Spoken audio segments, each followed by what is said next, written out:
Plugin Vista de alineación. Este plugin nos permitirá alinear la vista de una manera rapidísima desde la posición que más nos convenga observar en su momento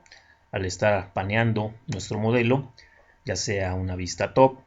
una vista lateral o una vista trasera o frontal. Si te encuentras en vista en perspectiva y quieres una vista paralela, te vas a la opción de visión paralela y podrás tener una vista en 2D precisamente al crear estos campos visuales rápidamente con este plugin. Y de hecho nos va a dar la opción de seleccionar caras específicas del modelo y crear una vista precisa de esa cara seleccionada con este plugin, haciendo también acercamientos o alejamientos de la misma manera, facilitando el flujo de trabajo y observando detalles que nuestro modelo requiera incluir, modificar o agregar.